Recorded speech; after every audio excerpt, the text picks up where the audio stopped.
Hey, I'm Randy Younger, New York City's go-to film enthusiast. Every week I dive deep into the world of cinema with special guests from the New York City film scene. Whether I'm interviewing industry insiders or comparing the latest releases, there's always something for every movie lover. Join me as I explore the magic of film and discover what makes these movies unforgettable. Hey guys, I'm Randy Younger, and this is a special episode of Under the Radar, bringing movies and people together one frame at a time. And right with me here, we have a fellow friend to the show and a personal friend to me, a good man, my partner in crime today, Mr. Tyler Michael. Hey, Tyler. Hey Randy, it's great to be back, and vice versa about you, Oh, thank you, sir. That's very kind of you. You're a sweet man. as you are. Thank you, thank you. And before we go into our reviews for today, I just wanted to acknowledge that today is yesterday was the 50th anniversary of a classic, the original summer blockbuster, Jaws, Steven Spielberg's magnificent film. It's a horror thriller. Obviously, everyone knows the story of the killer shark attacking Amity, and we are celebrating the 50th anniversary after the show. And I hope you guys at home are doing the same. So this is a wonderful film, and it's just I can't wait to revisit that. So, Oh, I'm excited. I've seen the film so many times obsessively that it's currently my third favorite movie of all time, with no exaggeration. nice. Wow, that's a bold statement, sir. Oh, I love it to death. Yeah, If it wasn't for the film, I probably wouldn't become a film scholar that I am today. amazing. And it's a true testament to Steven Spielberg's brilliant way of storytelling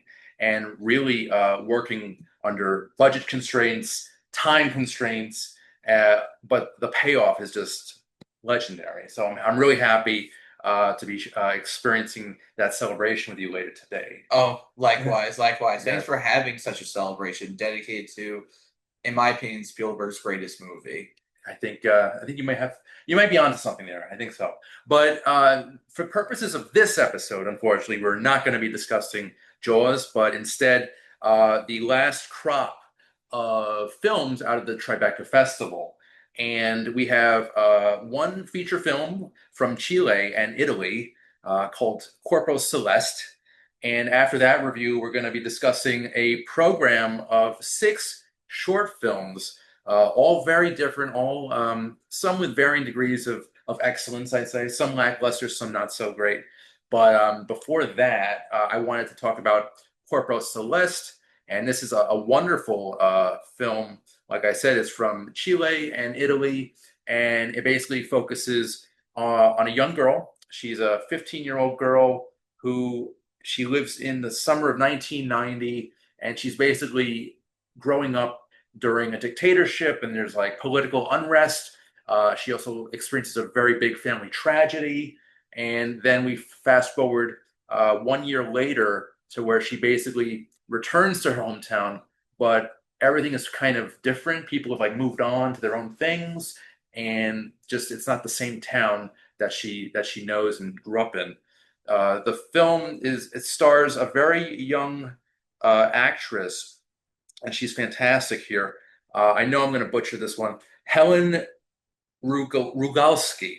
She is so good. She plays this 15-year-old girl, kind of just navigating the waters of this small town, trying to come to grips with the tragedy. I don't want to give any spoilers, but aside from the story, which is good, it's not a great story, but I think the visual style is the real star here. Aside from her performance, you've got a fantastic uh, writer director here at the helm, Naira Ilic Garcia, and the cinematographer here is Sergio Armstrong.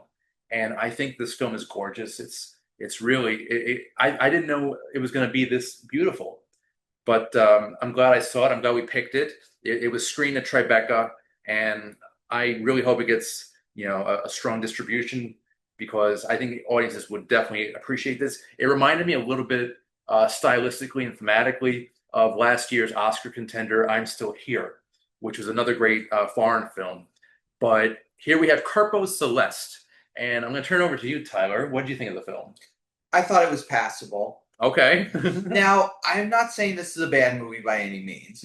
On the contrary, it is well made. Like when I first saw the first shot of the movie, I was blown away, Mhm. and it won me over visually. I particularly love how the beach is a character within itself. Sure. And just by subtle lighting, instead of like glorifying how nice it was, it feels like a regular beach. Like it's not, fully. It's not doesn't have over exaggerated colors. It's not shot glamorously. It doesn't Right. feel corny. It feels like a regular beach. Mhm. But then, as time goes on, the beach itself just suddenly becomes. It looks the same. It is familiar in all the right ways, Mhm. but it feels eerie, Mhm.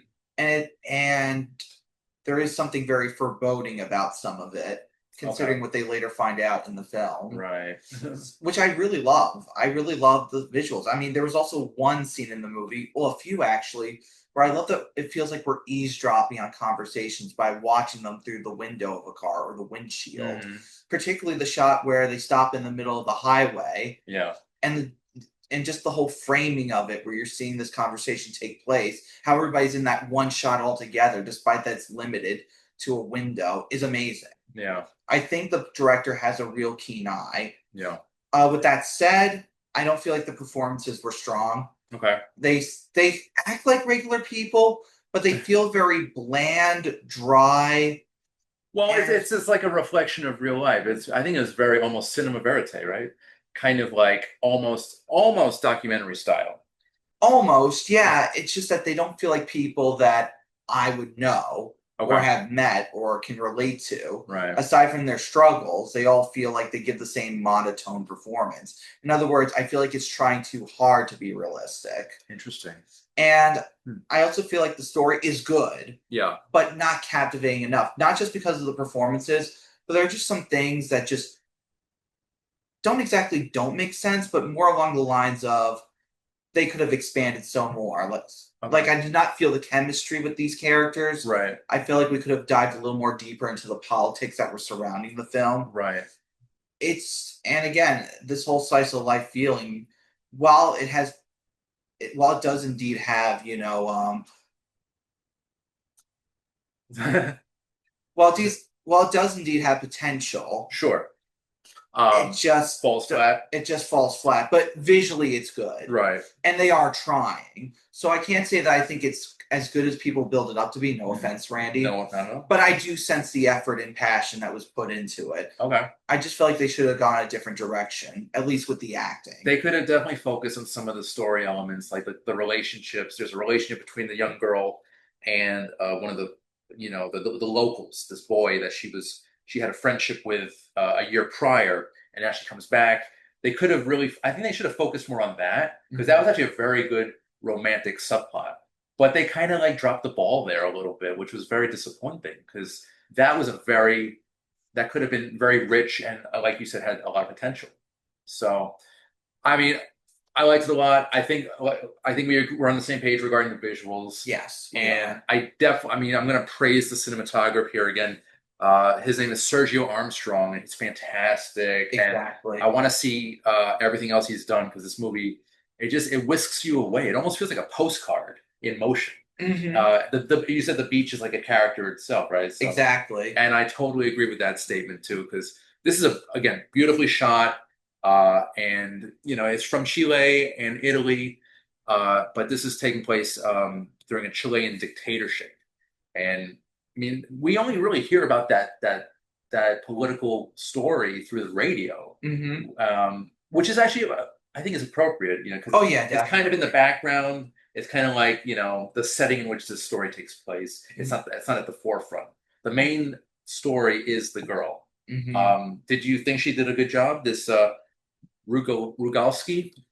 Again, I can only say that her performance is how I feel about all the performances in Mm. general. All right. But I do sense effort. Again, I do commend her for trying. I mean, after all, this is how she was directed to behave. Right. But I feel like she could have been a little deeper with the emotions, Okay. or at least come off as more human. Yeah, she was. I mean, I liked her a lot, but she's still young. She Mhm. has time to grow as an actress. I think she has serious potential here. Again, it's not a fault on her. I think it's just the overall direction. Okay, fair enough. Would you recommend this to people? Well, not really, Mm, but I don't think it's one of the worst films or anything. It just feels very it just feels very generic to me. okay, fair enough. But I'm not saying don't check it out and have an opinion for yourself because there are some good things in it that are Right, worth checking out. gotcha. So Fair enough, fair enough. And I just want to let people know that this film is in Spanish. So if you don't like reading subtitles, then this might not be for you. But if you want to see just a really beautifully made film, I recommend Cuerpo Celeste. It's fantastic. So hopefully we'll hear more about that in the next year or so. I am curious to Yeah. hear more of the results. Yeah, for sure, for sure. So next up, these are also films screened at Tribeca this year, and this is going to be a little interesting for Under the Radar because we typically don't review short films, and we've got six of them right now. So I'm hoping we don't go over in time.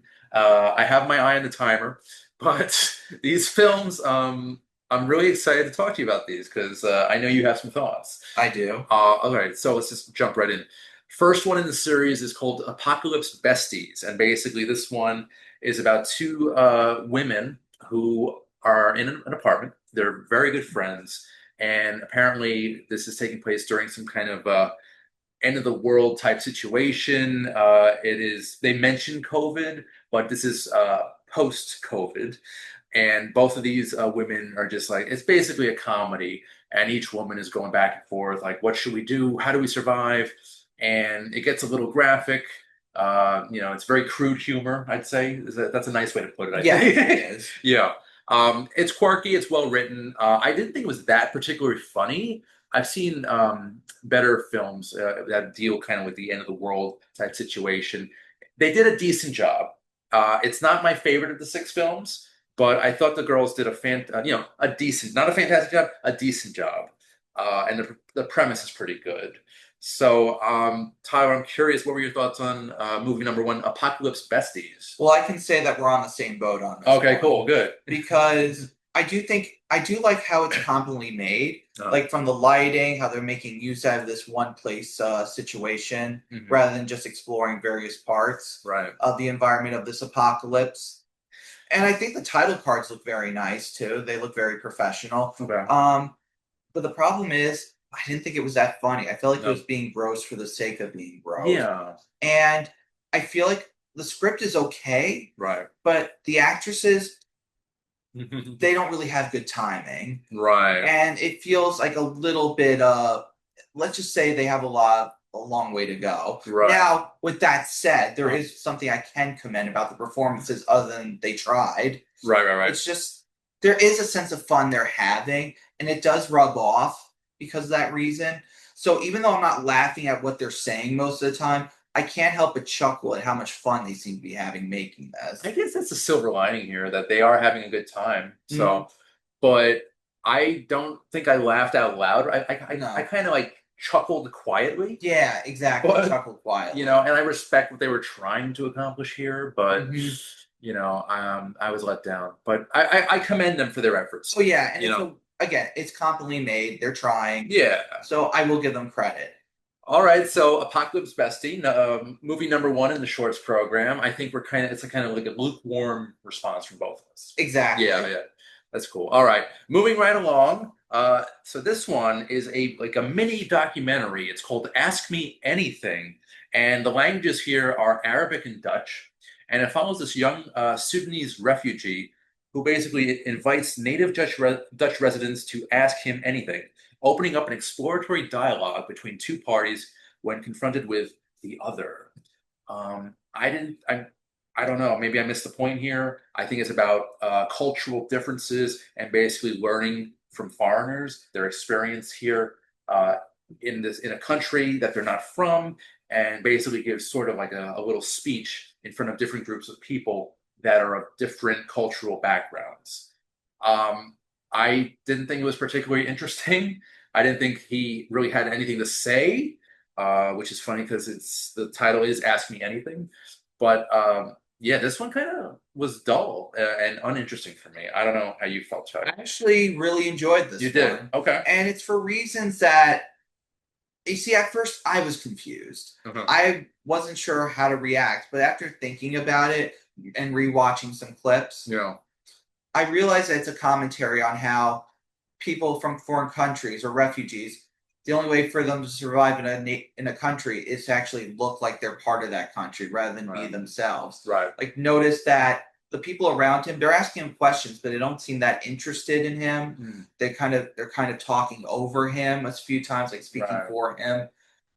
He's dressed to look like everyone else, even though that's not who he is. And we get a big hint of that at the last scene where he's dancing freely. You feel like he's himself. Right. He's not putting on a facade Okay. to impress people. And again, everybody just feels very condescending to him. I'm not saying there aren't some nice people in that crowd, but for the most part, the gifts they give him feel useless. The questions they ask him feel meaningless. Okay. So it's pretty much a commentary on how, you know, white settlers look at native or foreigners coming to their country and how they feel about them. Mm.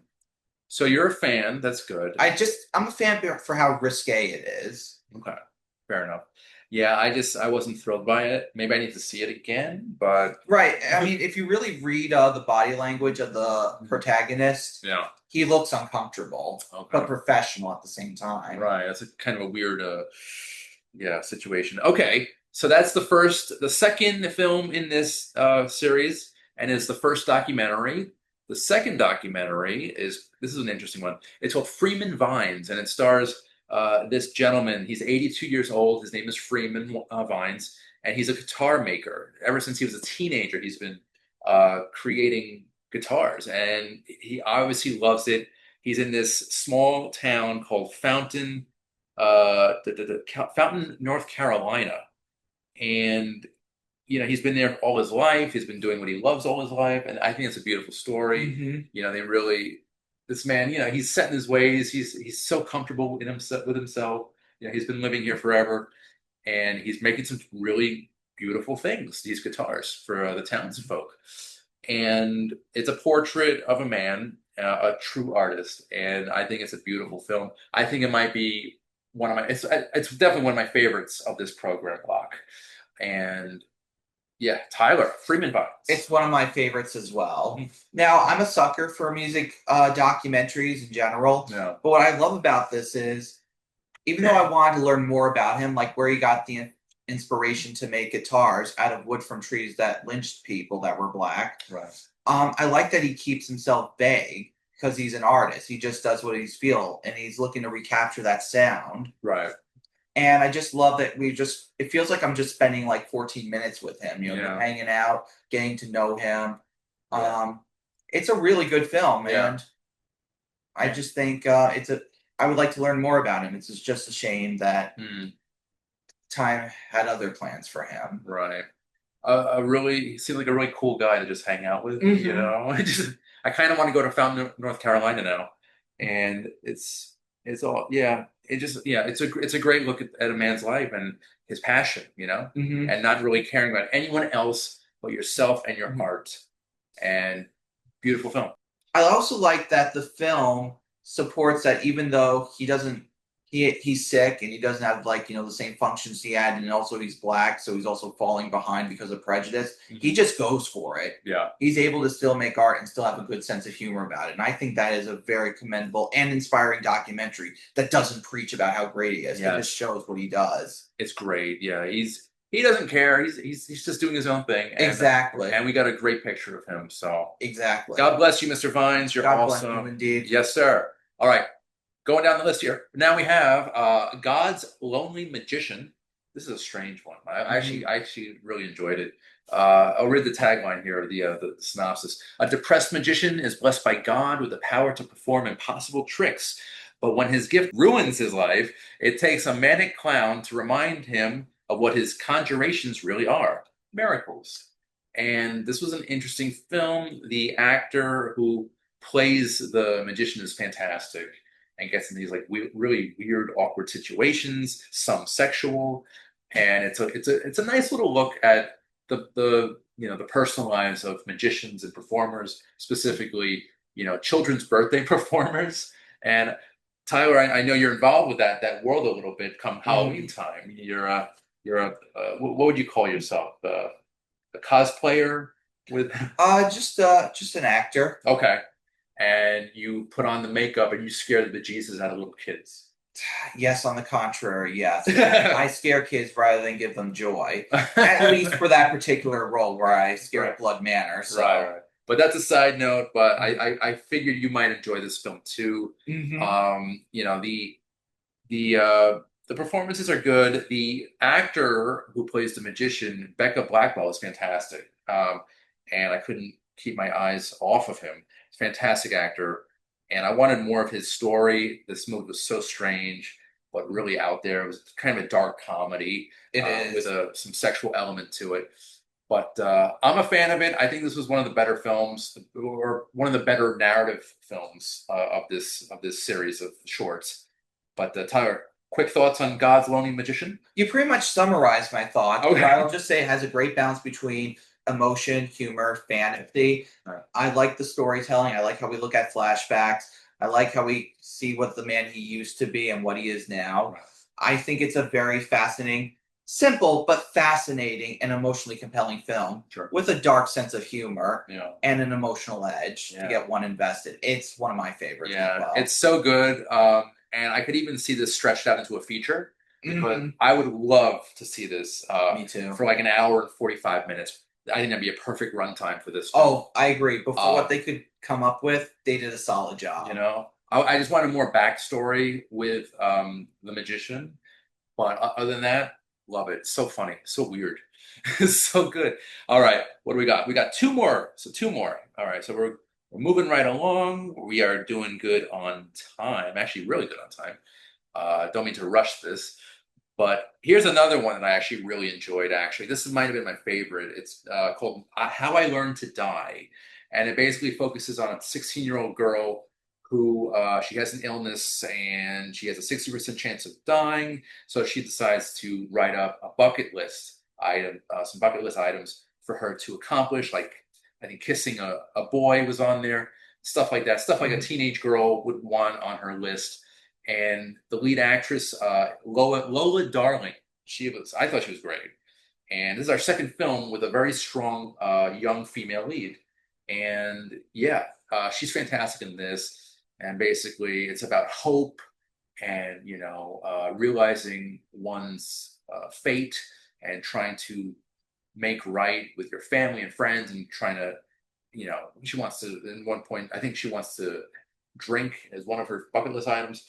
So it's a really honest portrayal of teenhood, and I really respected what the filmmakers achieved here and what Miss Darling achieved as well. So, How I Learned to Die. Tyler, thoughts on this one?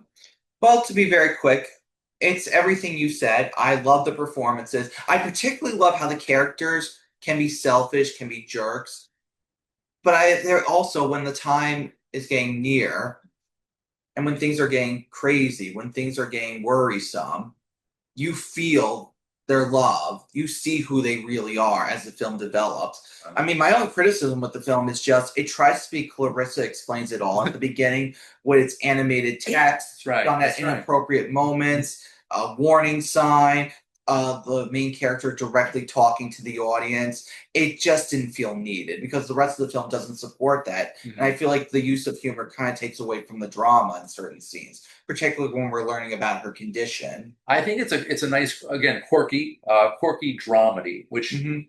these days is my favorite genre is the dramedy, and I think Mhm. this film is the quintessential dramedy because it focuses on the sad and of course the hopeful, and her chasing this bucket list and going through each item. It's really nice, and it really focuses on illness in a way that you don't have to get depressed over it. Just accept it and try to live your best life. Make the most of Yeah, it. make the most of your life. Like they say in Titanic, what's the Leonardo DiCaprio's line? To make each moment count. And I think this film does just that. It does. So that's How I Learned to Die. Another strong one from the shorts. Definitely recommend that one. And again, Lola Darling's great. Okay, so we are down to the last short film here, and this one is actually in Swedish. It is called Terror Night, and it basically follows this young girl. She basically soups up her car with like a very strong car stereo, only to meet up with her boyfriend, and basically they get terrorized by some nefarious, sinister killer. And this takes place in the woods, I'm assuming in Sweden. And I mean, you love horror. I know that, Tyler, and I know this film. I can tell already you were a fan of this film because for me, I enjoyed the blood splatter. I like the quirky humor in this one too, and it had a real like Mandy vibe, like Mandy meets Evil Dead almost. And I mean, I enjoyed this one. I think this was a fine film to finish out the program. Tyler, thoughts on Terror Night? Well, as a horror fan, I will take note that it took me a second viewing to get into it because Okay. at first, when I watched it, there was some information I only missed that's important. But the real thing is, it just felt very cliche to me, like entertainingly cliche, Okay. but still cliched nonetheless. And I hate when they use like the cheap fake jump scare where they, edit this, please. Rachel. I'm going to repeat myself. So good. I mean, I don't like bits where they use like the cheap jump scare. I always feel like that's always looking for attention. It just annoys me more than it feels earned. Mhm. But I think the killer was creepy. The characters are pretty bland, but again, they're still acted well. Mhm. The gore effects are amazing. Yeah. And yeah, I think it's a really fun experience for those that love horror, but it's nothing that new or groundbreaking. And quite frankly, I won't spoil this, but what we see during the mid credits, I wish the film focused more on this particular part of the film Gotcha. rather than what we had, because what we get feels more like an opening to a much larger horror film. Not a bad opening, Mhm. but an opening. But it's still entertaining in its own right, especially Yeah. for horror fans. Yeah. I'm glad I saw it. Me too. It was a fine, like, this is the only horror film in this program. And it was interesting how they included that here because it has nothing to do with the other movie. None of these movies have anything to do with one another, but this one particularly was the most extreme in terms of blatant horror visuals. And I'm kind of glad we ended on that one. Yeah, You know, same here. I also want to acknowledge the lighting and the direction in this film. It really looked really great. Oh, Like amazing. really very. Like I mentioned Evil Dead and Mandy, but this one kind of even ups the ante a little bit. I would say. So I mean, going into this, Yeah. I thought it was going to be very campy but fun. right, But instead, I got a film that's grounded in the right ways and exaggerated in the best ways. yeah. So come Halloween time, hopefully those listening and watching can check out Terror Night, which is in Swedish. Yeah. And it is a lovely, lovely horror film. It's a short horror film. All right, so we made it. We got through it. We got through the list, Tyler. It's amazing. All right, so we reached the part of the show for plugs. Is there anything this week that you're working on? Any projects you might want to discuss? Frankly, I've been working on this. Okay. Story but, of my life. but I'm still, you can all still follow me as Tyler the Movie Maniac on Instagram. I have my own blog named after it. So definitely check out some of my work. And hopefully I'll get some new content out soon for my blog. Awesome. Love it. Good luck with that. That's Thank you. great stuff. As for me, you can check out Under the Radar on Slam Radio through SiriusXM, channel 145, every Thursday at 8 p.m. Eastern, 5 p.m. Pacific. Also on Saturdays at 6 p.m. Eastern, 3 p.m. Pacific. And also the video version of Under the Radar can be seen on Manhattan Neighborhood Network, and that's every Monday at 11 a.m. Eastern, 8 a.m. Pacific. And always feel free to subscribe to the Under the Radar YouTube channel and share the love. So, Mr. Michael, thank you, sir. It's been a pleasure. Yes, you're always welcome on the show. I love your commentaries. You're just so awesome. So thank you. So are you. I love the same thing about you, Awesome, buddy. Oh, you're a good man, sir. Good man. Thank you. Thank you. All right, guys. Well, I'm Randy Unger. This has been Under the Radar, bringing movies and people together one frame at a time. We'll see you next time. Take care.